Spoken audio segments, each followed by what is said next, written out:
événements comme ça qui puissent se passer dans un social.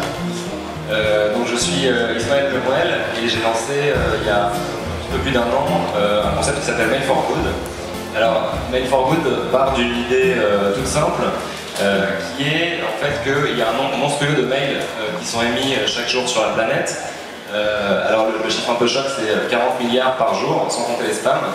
Et on s'est demandé comment est-ce qu'on pouvait utiliser ce flux gigantesque pour des associations et pour générer en fait de la visibilité et de l'argent pour ces associations. Alors le concept est extrêmement simple. Il s'agit donc de promettre à nos utilisateurs, à tous les internautes que vous êtes, que gratuitement, à chaque fois que vous allez envoyer un mail sur votre Gmail, sur votre Yahoo, sur où vous voulez, eh bien ça va générer un don pour l'association que vous allez choisir. Alors comment ça fonctionne sans payer pour générer un don? Eh bien on vous propose en fait, sans rien payer, d'accepter à la fin de chacun de vos mails d'insérer une toute petite bannière qui va contenir en fait une publicité liée au développement durable ou à l'intérêt général, une publicité pour Alter Eco, un peu ce que vous voulez. Et cette publicité, eh bien, le revenu va permettre de financer un don pour l'association que vous choisissez. Vous allez générer un don financier et puis vous allez aussi pousser l'association que vous voulez via de la visibilité. Alors à l'heure actuelle, on a un nombre limité d'associations bénéficiaires. Il y en a quand même des très grosses qui nous font déjà confiance, comme Action contre la faim, la Fondation pour la recherche médicale ou la Fédération française de cardiologie. Mais à partir de septembre, on va intégrer toutes les associations qui veulent s'inscrire. Donc si vous avez des associations à inscrire, n'hésitez pas. Alors un an après le lancement du projet, ça fonctionne plutôt pas mal du côté des internautes, puisqu'on en est à 30 000 inscrits au service Mail for Good. Plutôt des jeunes bien sûr, 70% moins de 40 ans.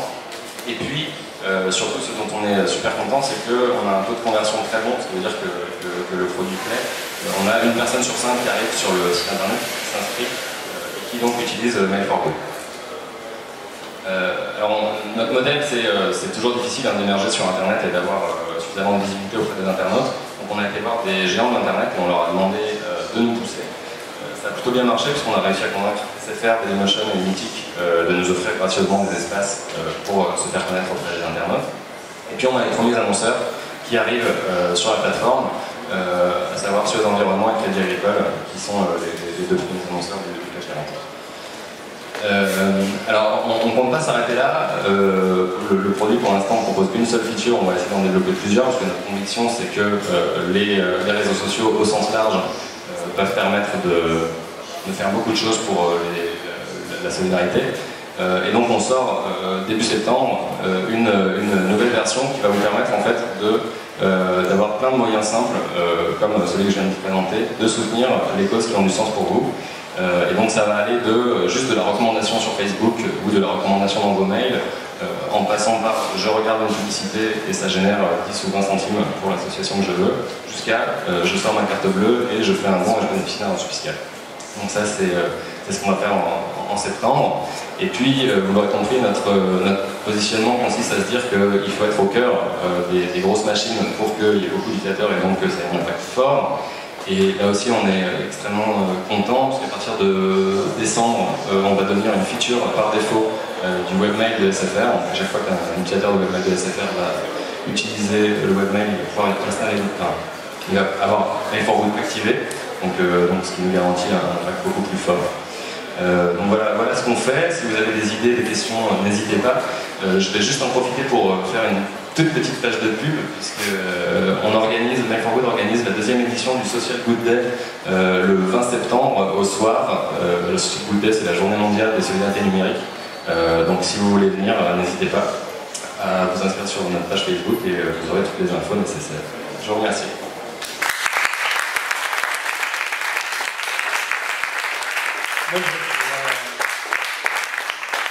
Première question, comment vous sélectionnez les entreprises qui bénéficient de la pub pour les associations ensuite? Sur quels critères? En fait, on sélectionne les entreprises sur le fait qu'elles vont vouloir promouvoir un service lié au développement à l'intérêt général. C'est-à-dire que l'entreprise n'a pas besoin d'avoir son cœur business là-dedans, parce que sinon on va avoir très peu d'annonceurs. Donc la sélection se fait sur le produit que veut pousser l'entreprise. S'il y a d'autres questions.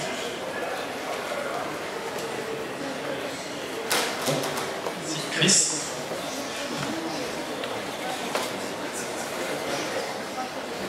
Moi j'avais une question. On a fait un atelier une fois sur qu'est-ce que vous allez faire par rapport à tous les messages qui s'envoient sur Facebook ou Twitter. Et donc s'il y avait un Facebook for Good ou quelque chose comme ça qui allait sortir.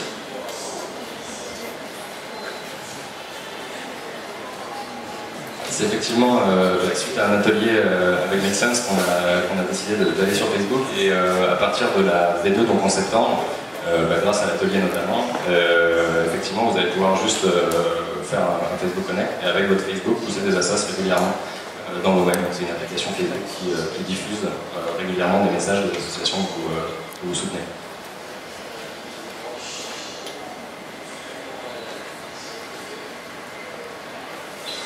Oui.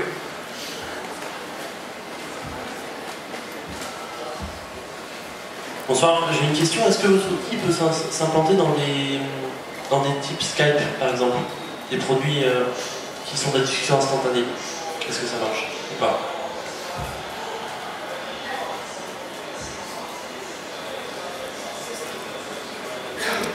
Alors on réfléchit effectivement pas mal à tout ce qui est instantané. Actuellement on est en égo avec Messenger pour être en fait un petit picto à côté du nom de l'utilisateur dans Messenger. Sur Skype on essaye de voir s'il y a la même chose, mais pour l'instant leur techno ne le permet pas. Après c'est la politique des petits pas, c'est-à-dire que si on arrive à convaincre SFR et Microsoft, et peut-être que SFR commencera à ouvrir sa techno. Donc il faut y aller progressivement. On rêve de faire des choses avec Skype bien sûr. Skype, ça arrive peut-être de faire un petit peu spam si à chaque message. Le modèle sur Skype ou sur Messenger, ça serait pas du tout ça à chaque message. Mais ça serait juste qu'à côté de votre nom d'utilisateur dans Skype, vous puissiez juste rajouter un petit picto qui dit quelle association vous soutenez pourquoi. Bravo pour le réaliser et les perspectives de développement. Le levier que vous activez en mode d'engagement, c'est l'engagement financier. Est-ce que vous travaillez sur d'autres types de leviers, type de la pétition, de la participation à un événement ou voilà, d'autres formes de relevés d'engagement? Ça, effectivement, c'est aussi dans la perspective, j'en ai pas parlé, mais ce qu'on anticipe, c'est que ce genre de choses ne fonctionne qu'à partir du moment où on a un nombre important d'associations sur la plateforme. Et effectivement, on réfléchit à deux choses. On regarde beaucoup ce que fait le mouvement des cyber-volontarios en Espagne, donc de la participation, mais au-delà du financier. Et on espère intégrer ça, mais ça ne peut se faire que s'il y a un nombre important d'associations. Parce que si on propose une petite chose, on ne va pas utiliser, on n'a pas de